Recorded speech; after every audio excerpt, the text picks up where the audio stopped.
บ่แม่นลูกสาวเหรอ บ่แม่น แม่นเมีย เมียแท้ เมียแท้ๆนี่ เมียแท้อ๋อ บ่ตัวอยู่น้องที่ บ่ตัวได้ไปทางชาวบ้าน นายอายุ48 49แล้วเมียได้จักปีก่อนซั่น ได้13ปี 13 อืม อ๋อค่อยเอิ้นเจ้าเอิ้นอายเนาะแต่ว่าค่อยขออนุญาตเอิ้นเมียเจ้าเอิ้นน้องเด้อเพราะว่าเราอายุน้อยหลาย ตามที่ของคนลาวเนาะ โดยน้องสาวอันนี้เป็นเงินของแม่เอเด้อเพิ่นอยู่ทางอเมริกา อันนี้ก็เป็นกำลังใจให้น้องโอ้เจ้า ผู้ชม ยิ้มแล้วเดี๋ยวนี้ กราบสบายดีและสวัสดีเนาะพ่อแม่พี่น้องก็ตอนรับทุกคนทุกท่านเข้าสู่ซองของครูคิวอีกเส้นเก่าเส้นเดิม ตอนนี้พวกเราทางทีมงานอยู่ระหว่างเส้นทางพี่น้องน่าจะเป็นแถวๆชายแดนระหว่างเมืองงากับเมืองไซพี่น้องเนาะพอดีรถเขาเจ้าลงคอยมาพี่น้องเนาะ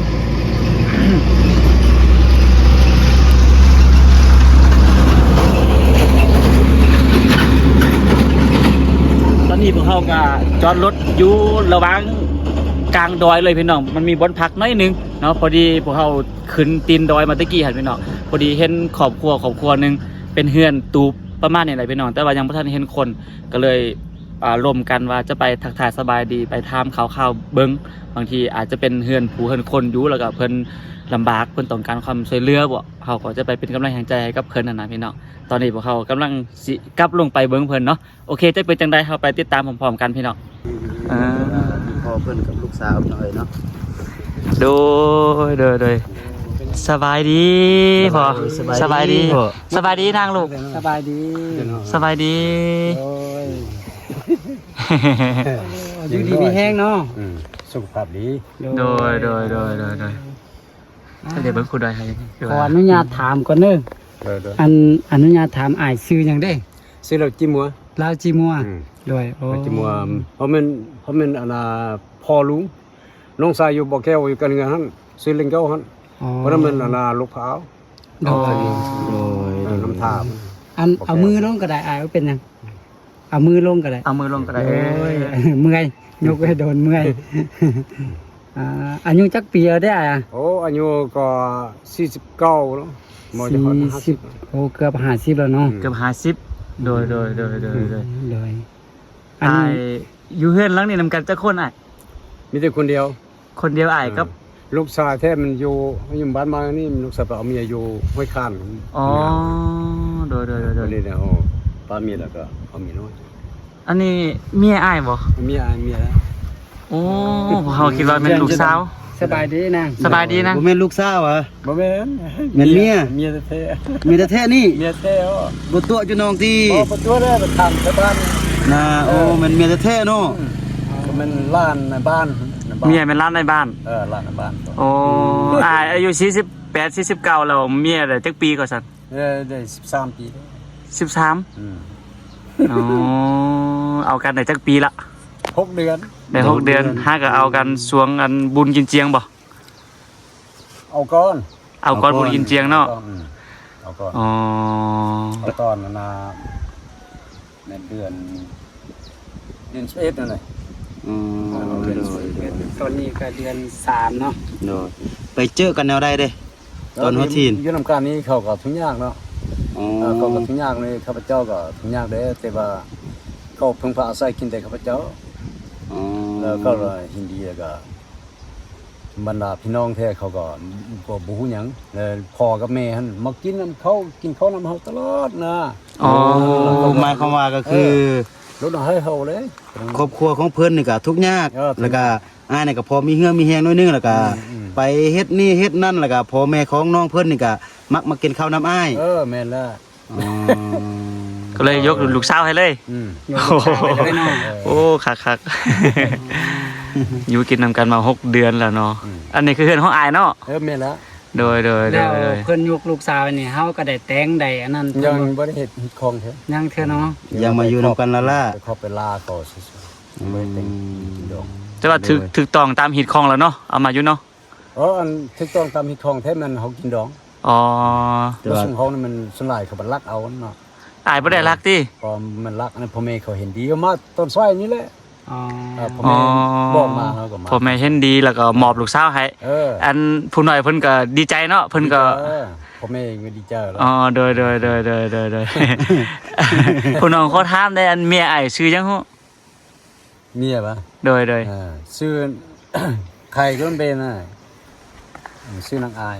นางอาย นางอาย อายบ่ อาย เดี๋ยวนี้เป็นเพิ่นอายหรือว่าเพิ่นเป็นหยังคือว่ากลมหน้าแท้อายบ่ เงามันอายใช่ เงา อายพวกน้องนี่วะ มันอายมันอายเขามันอายย่านนะ อ๋อเพิ่นย่านเนาะ ย่านคือได้ที่มันเจ้าหน้าที่ เพราะว่าเฮาเป็นต่างถิ่นเด้เนาะ โดยเพิ่นบ่ได้เห็น อันน้องเพิ่นบ่ฮู้ภาษาลาวว่าอ้าย น้องอ่ะ อันเมียของอ้ายนี่บ่ฮู้ภาษาลาวว่า บ่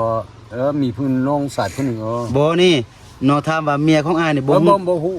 โดย บ่ฮู้เนาะบ่ได้เข้าโรงเรียนน่ะ บ่ได้เข้าเรียน ป .1 ป .2 ก็บ่ได้เข้าเลย บ่ได้เข้าเพราะว่าผู้นี้มันอยากเป็นกุจ้านั่นนึงเลยอยากคึกนึง อยากกึก ปากก็บ่อยากปากดีปานใด ปากภาษามงนี่ได้อยู่ติ ภาษามึงจะได้อยู่ ภาษาลาวนี่บ่ได้อะ ภาษาเราวมันบ่ได้ บ่ได้จักหน่อยเลย บ่ได้จัง อ๋อ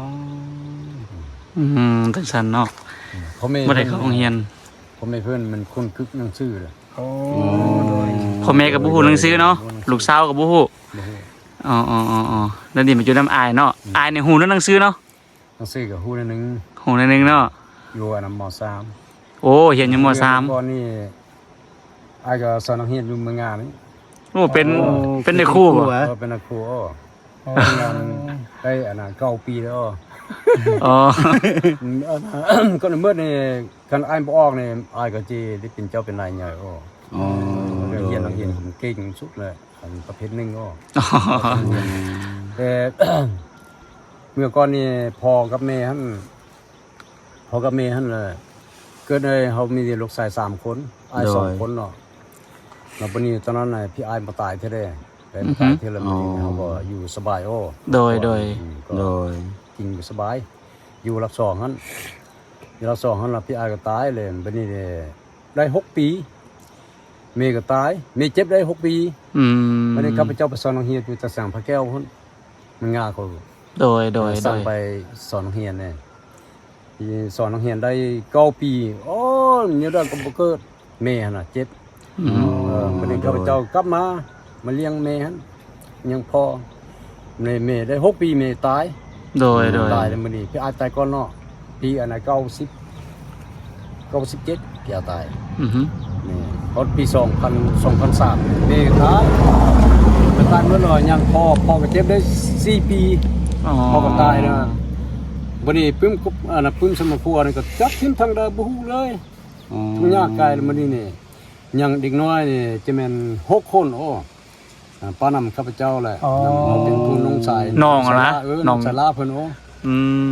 วันนี้เนี่ยโอ้ถุงยาไก่จักปึ้มสมครัวก็เสียทางใดบ่คุ้นไปทางใดบ่ฮู้เลย โดย มื้อนี้ก็มั่งเฮือนนี่มันเขาตั้งเสริมบนปลาเหี่ยวนะมันเขาว่ามีพี่ทึกพี่ว่าซั่นย่านจักสมควรทางใดเดี๋ยวนี้ก็บ่มีเป็นสมควรน่ะเดี๋ยวก็จำเป็นเนาะบ่นี้ล่ะอยู่นำครอบครัวแล้วมันนี่จู้อันน่ะลูกชายนี่เขาก็เอาผัวเมียหมดแล้วลูกพี่อ้ายน่ะ โดย ใส่ให้เขามาเลี้ยงงัวอยู่มื้อเช้า แสดงว่าลูกของพี่อ้ายก็แม่นอ้ายเป็นผู้เบิ่งแย่งมาเนาะ แม่นแล้วเขาลงเรือนมันแล้ว โดย ยังอ้ายก็ทุ่งยากก็ยามัน ตอนทมิตรนี่อ้ายสอนนี่อ้ายมีเมียแล้วเนาะ ตอนนั้นเป็นบ่าว เป็นบ่าวอะแล้วอ้ายได้สร้างครอบครัวแล้วมันน่ะ สร้างครอบครัวแล้ สร้าง ว ครอบครัวมีลูกจักคนเด้ มีลูกนะ2คนเนาะ 2 คน คนหนึ่งเราอยู่อันน่ะองศาพุ่น อ๋อ อยู่องศาพุ่น แล้วอีกผู้หนึงเด้ ผู้หนึ่งเนี่ยซื้อบัณฑิตอยู่ห้วยคามพุ่น อ๋อ หน่วยข้าม เดี๋ยวนี้อายุแม่นบาทมันยังก่อนเดี๋ยวนี้ พุ่นคาม พูนค พุ่น ำ คาม เมือง เมืองงา เมืองงานเนาะ แขวงลำไส้ อ๋อโดย โดย แล้วหลังตอนนั้นนี่อายเป็นครูสอนเนาะแล้วก็ แม่นแล้ว ที่อายหันเสียเนาะอายก็เลยว่ากลับมาเบิ่งแย่งครอบครัวเนาะ แม่นแล้ว อ๋อโดยแล้วเมียพุทธมิตรของอายนี่เป็นมันอย่างได้คือว่ายาห่างกันเด้ อันนั้นมัน เมียเราเถิง อ๋อโดย เมียเราเถิงก็ยุ่มบ้านไม้นี่แหละ โดยแล้วก็ 2คนเนี่ยนี่บ้านไม้นี่แหละเอานี่แหละมีลูกชายซึ่งบัณฑิต โดย แต่แม่นตอนนั้นน่ะเฮาก็สุขภาพบ่ยังดีปานใดเด้ โดย อยู่นี่แล้วเฮาก็ย้ายกับครัวไปอยู่ลำไส้หั่นคันบ่ย้ายหั่นบางเช้าเฮาก็ตายแล้ว อ๋อ เพราะว่าตามที่น่ะเฒ่าแก่เขาเว้าน่ะเมียหั่นน่ะมันวัฒนาใหญ่น่ะ อ๋อ เอาวัฒนาน้อยแล้ว อ๋อเจ้านี่วาสนาน้อย เมียวาสนาใหญ่อยู่นำกันบ่ได้ อยู่นำกันบ่ได้ เรา คันเฮาบ่ออกนี่คันเฮาบ่ย้ายบ่ห่างนี่บางเทื่อเฮาสิตายแล้วบ่อยู่แล้ว อ๋อ แล้วก็ห่างกันจังซั่นเนาะ ห่างกันเฮาบัดนี้เฮาก็ตุ้ยมา โอ้ตอนนั้นคือเป็นพยาธิแต่จอย โธ่สุดเลย บ่ถือกันเนาะถาดบ่ถือกันเอาง่าย เกือบตาย2เทื่อ ๆอ่า อยู่ได้ก็บ่ดีบัดนี้ปูดีมาบัดนี้ลำไส้ก็โลบาดนี่อ๋อแม่นอะได้บัดนี้เขาเบิ่งลายมือเขาว่าโอ้เมียนี่มันจะได้2-3ผัวเด้เพราะว่า เขาปูมียาเพิ่นนี่มันบ่มีเมียหรอกเมียตาย4คน อื พ่อน่ะ มโดย บัดนี้ เมียเฮาแล้วมันเมียเฮาก็ซื้ออันน่ะอีกคำบัดนี้อันน่ะมันได้อันน่ะตระกูลพ่อเนาะ อือฮึ โดย บัด อ๋ นี้ อโดย เอาก็ตาย2คนพอดีเฮาไปแล้วไปเอานี่เป็นอันนั้น อ๋อ เฮาก็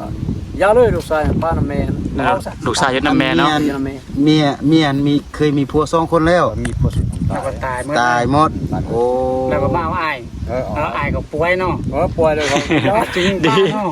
ดีได้ไอ้ไว้ตัวทันเนาะ แม่นเลยแม่นเลย โดย แล้ว โด ฉัน ย เฮียนเนาะมาเอานี่น่ะ โอ้ ตามคำโบราณเพิ่นน่ะ เออ บาลีเพิ่นว่าเพิ่นมีอันนั้น มีอันไหนก็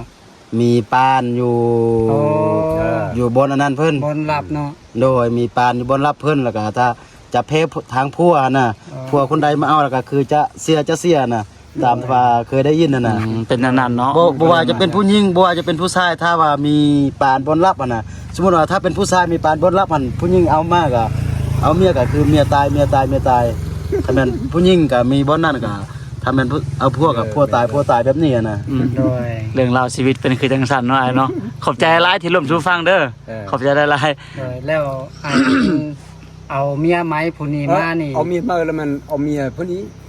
มีเมีย2คนเลยได้ มี ไง ย2คน อ๋อ มันบ่เอานะเราสู้กันเอาเราสู้กันพ่อแม่เขาเราบ่เห็นดีนะเขาทุกข์ยากเนาะ เอาแล้ว ทุกข์ยากบัดนี้หาเงินบ่แม่นบ่ได้เราหาเงินก็เก่งสุดเลย อือฮึ ที่ว่าตาย3คน4คนเนาะพี่น้องเฮาน่ะอยู่ อ้าว บนปลาเหี่ยวตั้งเหือนนั่นน่ะ อ๋อตั้งเหินอยู่บนปลาเหี่ยว เอาเงินไปซอยถมเขาหมดนั่นน่ะคนตายก็บ่แม่นธรรมดาน่ะค้างัวค้าควายหลายโอ้เนาะเขาทุกข์ยาก โดย โดย ตายหมดอ๋อทุกอย่างมึงสุขพอก็บ่มีแล้วมันคนทางใดก็บ่เห็นจำเป็นพี่น้องอยู่นี่แหละเอาก็ย้ายมาอยู่นำพี่น้องเป็นนาก่อนทุกอย่างเป็นนั้น อ๋อ ผ่านหลายสิ่งหลายอย่างเนาะ โอ้กินนี่หลายโอ้ โดย กันประสานเขาก็เอาลูกชายไปหมดเลยอันเขาส่งเงินไปทมเขานะคือลูกชายนะ โดยเมียผู้ที่2อายห่างเราอายุได้จักปีจังมาเอาผู้นี้ พอดีได้6 ปี 6ปีอยู่โสดๆเนาะ อยู่ อยู่คนเดียวเนาะ คนเดียว อยู่เฮือนหลังนี่ฮะ หลังนี้แหละ อยู่เฮือนหลังนี่อยู่6ปีแล้วก็จังตัดสินใจเอาน้องสาวเพิ่นนี่มาเป็นเมีย แม่แล้ว อ๋อ อัน โดย ดินที่เขาตั้งเฮือนนี่มันของเฮาอ่ะ แม่แล้ว แม่เนาะ ครับเจ้าแล้ว อ๋อ ทุกมืออาชีพเฮ็ดหยัง ทุกมื้อนี้มีแต่ไอ้เซอร์กับเลยเซอร์กับนุ่งไหว้เซอร์กับอันน่ะเซอร์เหี่ยวเซอร์ต่ำน่ะนะ อ๋อ หาสัตว์ป่า ได้หลายเอามาขาย มีลาย ได้หลายเอามาขาย มันลาย บ่เฮ็ดไห้บ่เฮ็ดสวน เฮ็ด ให้ก็เฮ็ด เสา อ๋อไห้ก็เฮ็ดเนาะ โอ้แสดงว่าอาชีพหลักๆก็คือเฮ็ดให้ เฮ็ดให้ เฮ็ดให้ แล้วก็ลา ใส่ สั กั ต บ ว์ หนู ป่า เฮ็ดไห้ใส่กับหนูของอัน เฮ็ดให้ ปืนนี่เฮาบ่ยิง อ๋อ บ่ยิงบ่ได้สัตว์หยัง โดยใส่กับใส่หยังไปเนาะ ก็คือเรื่องการหาเงินเพิ่นเนาะเพิ่นซอกสัตว์ปลาสัตว์หยังมาขายเนาะ โดย ส่วนสำหรับข้าวน้ำซ้ำปลาก็คือเฮ็ดให้เนาะ ข้าพเจ้าอานี่ที่ว่า แต่น้อยมานี่เขาตั้งฮู้ซึกเนาะอันนี้ สัตว์ป่าสัตว์นับตั้งแต่ไก่ป่านี่ขึ้นเมื่อเนี่ยเฮายิงบ่ได้บ่ยิง อืม ใส่นูไว้ อ๋อมีแต่เป็ดหนูประเภทสัตว์น้อยเนาะ อืม ตัวที่ว่ามันใหญ่นับตั้งแต่ไก่ป่านี่ก็คือบ่ บ่ยิงแล้ว บ่ยิงแล้วเนาะ มีแต่แป้งหน้าแล้วก็ยิง อ๋อปืนนี่ก็คือบ่จับเนาะปืนเนาะ มีแล้ว มีแต่ใส่หน้าตัวนั้นเนาะ ใส่หน้าแต่บ้านเขาหมด โดย เด้เป็นนายผู้นี้เอา โอ้วันนี้แม่นแม่นา เป็นนายแหละนี่แหละ แม่เมียเพิ่นมา เพิ่นมายามมาหาติ ยามเนาะ นี่ อ๋อ คือเนาะนี่ โดย เจ็ดลูกหน่วยมาคุณด้วย แม่เมียเพิ่นมา สบายดี เพิ่นอันเอา สบายดี น้อยมา สบายดี แล้ว แม่เด้อ แล้วตัวถัดด้วยซะ โอ้ ใช่อันนี้ อัน สิ ลูกอันนี้มันลูกเพิ่นนะ อันนี้มัน แต่ว่าเราบ่ได้นุ่งทรงได้พี่น้องกูคิวท้ายให้เบิ่งบ่ได้ได้พี่น้อง ใส่ไอ้ ตะกี้หันมีคลิปหนึงกูคิวท้ายผู้น้อยไปแล้วติดแดงพี่น้องเนาะ โอ้ระวังอระวังืม อันผู้น้อยผู้นุ่งส่งบ่ต้องอันบ่ต้องมาติ มีแต่ตัวนั้นจินัดจีเลยผู้หรอ ในอายอยู่นี่มีทรงมีหยังเอาให้ผู้น้อยนุ่งได้บ่ ได้ มีแผนอิหยังก็ได้ ก็ล่ะ เดี๋ยวให้อ้ายเพิ่นเอาส่งมาให้ผู้น้อยนุ่งก่อนเพราะบ่มีส่งใจ โดย แม่เพิ่น เพิ่นก็ปากอยู่ ปากนี่ โดย เพิ่นปากน้ำแม่เพิ่น ปากน้ำแม่เพิ่น อันเฮานี่คนแปลกหน้านี่เพิ่นบ่ปากนำเพิ่นอายเพิ่น อ้าวเพิ่นเฮ็ดหยังอ่ะ โอ้สวนหนาดาหรอ มามีแซมมามีตัด มาเอามีดตัด ตัดส่งลูกล่า ลูกหล่าแล้วผู้นี้ได้มันลา มีผู้หนึ่งแล้วมันเต่าพวกแล้วอยู่นะห้องสร้าง อืม อันผู้น้อยๆนี่มันหลานเพิ่นติ มันล่างแล้ว อ๋อ มันน้องคุณมีน้องคนหนึ่งเขา เนาะ เรียน อ๋อ อายุ9 ปีแล้ว อืม เราลูกชายผู้ที่สองมีผู้ล่าง โดยแม่เจะได้จักปีละแม่ยาเจ้านี่แม่นายเจ้านี่ อ๋อก็จะได้35บ่ทีมบ่ได้ตอนเฮาไปสอนนักเรียนนี่ยังน้อยที่แม่มี9 ปีนะ โอ้ แสดงว่าแม่ยายเจ้านี่อายุน้อยกว่าเจ้าเด้เนาะ โอ้หน่วยโอ้เรียนเขาเรียนเด้อ แต่ว่าเอิ้นแม่นี่ตามเมียเนาะ เขาเกย์แล้ว โอ้เฒ่าแก่ได้เมียน้อยเนาะ อันถามได้อันเพิ่นปกหัวนี่เพิ่นเป็นหยังเด้บ่เป็นหยังกะ บ่เป็นหยังเป็นบ่บีผมซื่อ เอาออกก็ได้อะ เอาออกก็ได้มันบ่ ลองถามเพิ่น ก็ประการจีบเหล้าจ้ะนี่มันจีบเหล้า น้องอายมึง ไปเป็นจีบเหล้าก ลมหนาอยู่ บ่วีก็ได้มันแต่เอาออก อายก็บ่ออกก็ได้ โดย ถามซื่อๆบ่คิดว่าหัวเพิ่นเป็นหยังบ่นะ บ่เป็นหยัง บ่เป็นหยังเนาะ อ๋อปกติดี มันเคยนะ อ๋อเคยซื่อๆติ โดย มันคนตายเนาะมันเอาพันปูหัว อ๋อ เคยเป็นนั้น โดยเบาลี่ โดย จับอันกล้องน้อยหนึงเดี๋ยวจะเอาขนมให้น้องเพิ่นให้น้องบางทีน้องเพิ่นอาจจะบ่ย่านเฮาอ่ะนะ โดยเดี๋ยวนี้นี่ทุกสิ่งทุกอย่างในการเลี้ยงการเบิ่งแยงเมียหรือว่าทางอัน เขามากินเขานำเฮาตลอด ขึ้นกับอ้ายหมดเนาะ ขึ้นกับอ้าย อ๋ออ้ายเป็นผู้เบิ่งแยงเนาะ เบิ่งแย่งเขามันเบิ่งแย่งก็มันพ่อมันแม่เนาะ อ๋อลูกเคยก็ต้องเบิ่งแย่งเนาะ เขาก็มันคนกึกเดียวคนจ้านี่ อ๋อ คนจ่าความหมายของอายมันบ่ฮู้หนังสือเนาะ บ่แม่นเว้ยตั้งเป็นคนยักษ์จ้าง จ่าคือแบบ คนปากซ่า บ่เต็มร้อย โดยทางพ่อทางแม่บ่ ทั้งพ่อคือกัน อ๋อ โดยเอาน้องเอาขนมนี่ ไก่เบิ่งเป็นบ่ ขอบใจว่าเจ้าไงจะได้ว่าเจ้า เป็นบ่ บอกน้องขอบใจแน่ ผู้เจ้า โด โอ้ยเดี๋ยวนี้เริ่มลื่นแล้วเดี๋ยวนี้นะ บ่ต้องอายเด้อบ่ต้อง เมื่อ อาย กี้ก็ ญาติจะเป็น เอาเงินให้น้อยหนึงเนาะ แม่น เจ้าหน้าที่เพิ่นมาเพิ่นก็ไปเฮ็ดหยังดอก บ่แม่นเขาก็นับถือเขาก็เขาเพลงที่ว่า โดย มันพอกับแม่เนาะมาลอกเท่านึง พ่อแม่มาหลอกอ่ะ คำตัวนุ่งทรงเสื้อตำรวจมันลอกเท่านึงแล้วมันย่านเลยนะ อ๋อ มันกินไข่ได้10ปลายมือพุ่นเนาะ เอาเป็นหยังคือยานเจ้าหน้าที่เด้ ก็มันย่านเท่านั้นมาโอ้ เนาะ ก็คือเพิ่นยังเป็นเด็กน้อยอยู่บ้านเฮาก็คือกันครูคิวบางเทื่อเด็กน้อยเพิ่นมักให้มักก็ว่าตำรวจจะมาจับทหารจะมาจับแบบนี้น่ะ อันพ่อกับแม่นี่เขาเห็นดีเอาแล้วแต่วันนี้พี่น้องเขาว่ามันน้อยพวกก็บ่เอา โอ้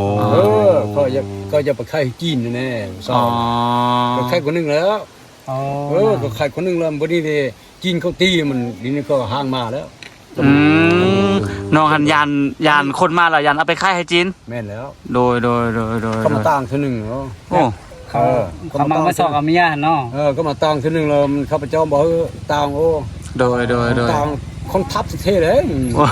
กับพี่เนี่ยเราพยายามเท่านั้นมา ฟังใจไปเนาะ ดีเลย อ่า โดยเมื่อกี้ก็น้องเพิ่นย่านแม่นเนาะย่านทีมงานพวกเฮานี่เมื่อกี้ ใช่แล้ว เอาเงินให้น้องเพิ่นจักเล็กจักน้อยพี่น้องนั่นนี่น้องเพิ่นก็ยังจับอยู่ แล้วชัวร์แล้ว ประมาณ 10ปลายพันนั่นแหละ บริษัทของ เดี๋ยวนี้ก็เอาขนมมาให้ทีมเพื่อที่ว่าจะให้น้องเพิ่นลื่นกับทีมงานของพวกเฮาพี่น้องเอ้ยเนาะ แม่นละ เดี๋ยวนี้น้องก็บ่อายแล้วเด้ยิ้มแล้วเด้บัดนี้ตะกี้น้องซื้ออยู่เป็นวัด ยิ้มว่าจะได้ก็ รั่ว รั่วรั่ว รัวเก่า ยิ้มแล้วเดี๋ยวนี้นะยิ้มออกแล้วเดี๋ยวนี้นะ งามก็ยุ่งเนาะ ก็จง ยุ่งมันงามเนาะ ยงเก่า เตี้ย ก็ ยิ้มเตี้ย งามแท้ๆเนาะรั่วยุ่งเตี้ย รั่วเลยถ่ายรั่วเลยจมูกเก่าก็สิเดี๋ยวซาของปูอยู่นี่ เอาอันนี้ออกแห่งยุ่งเลย พอดีมันคือแต่น้อยมันบ่มีผมเลยบ่มีผมแล้วก็มันจะวีนิดนึงออกจากนี้ปุ๊บ แล้วเดี๋ยวนี้มีแล้วที่ ฮะ เดี๋ยวนี้ก็มีแล้วที่ผมน่ะ มีโอ้ บ่แต่ก่อนบ่มีผม เอาแต่ก่อนบ่มีผมที่ แต่ก่อนบ่มีผม เอา เพิ่นบ่มักหวีผม โดย เดี๋ยวเอาตัวนี้ปกนะ 13 ปี เกิดปียังวะ13 ปี ปี2000 2010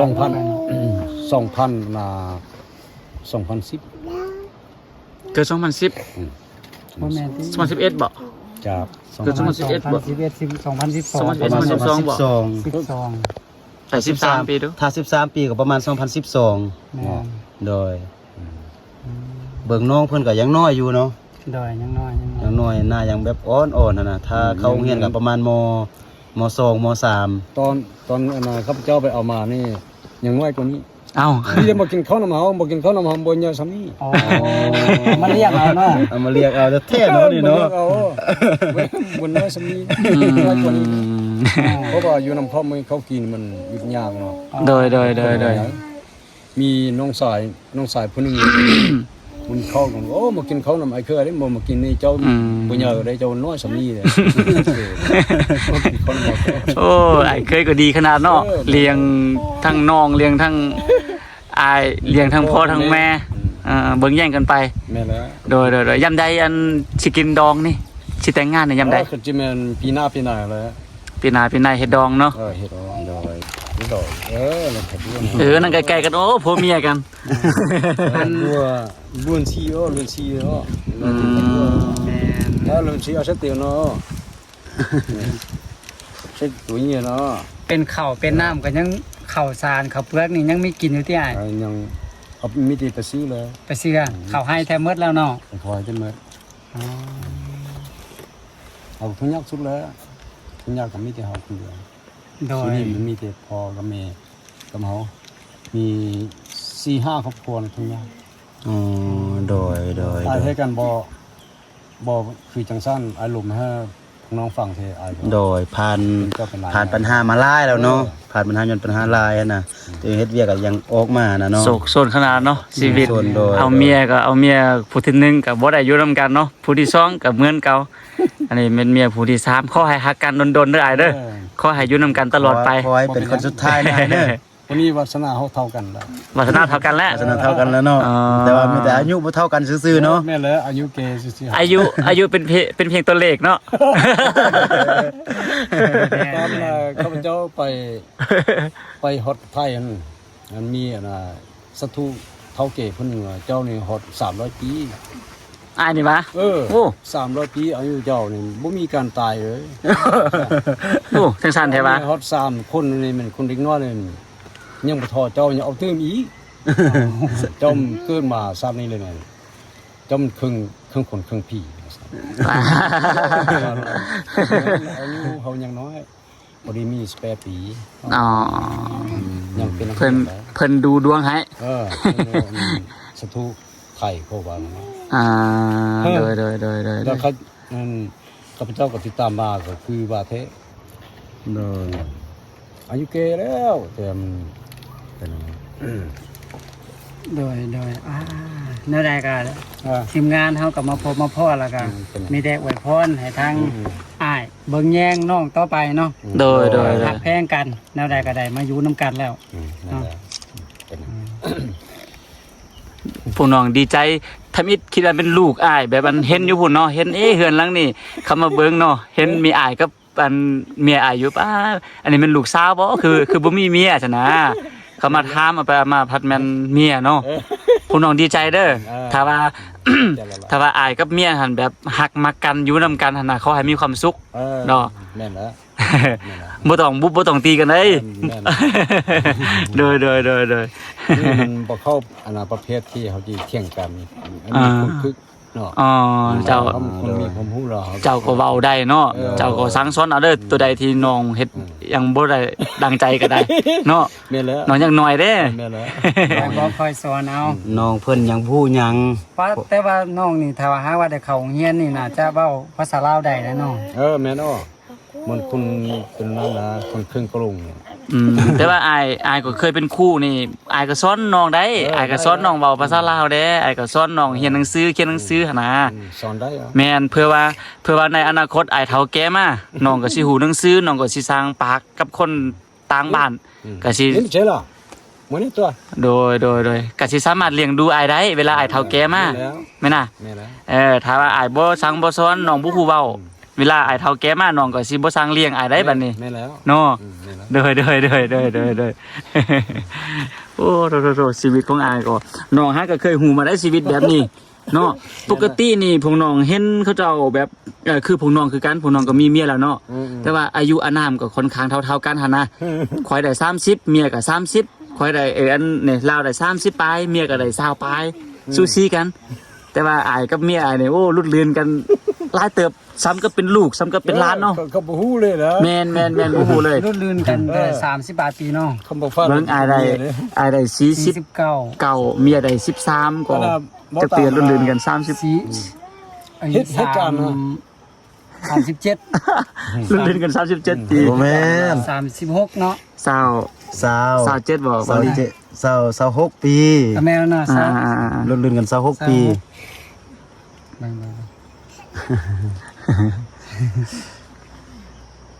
น้องได้13เนาะ โดย 13ปี 36 ก็ว่า36ปี รุ่นกัน36ปีว่ากูด้วย ปกติเขาก็ว่า36ผู้ใดว่า กูได้ว่า 26 โดย รุ่นลื่นกัน36ปี หักแพงกันได้เนาะหักแพงกัน หักทางไว้พ่อแม่พี่น้องไว้ แล้วทั้งเทิงนี่เบิ่งมุงนี่ซังนี่อันนี้อ้ายเฮือนนี่ สองสั้น โอ้สงสาร เป็นผ้ายางเนาะ โอ้ ทำบัตร ผ้าบัตร เย็นได้บ่ลี่แบบนี้เย็นนี่ก็ได้เย็นก็ได้ ขนาดมุงแต่อันน่ะแผ่นเดียวนั้นมันฮ้อน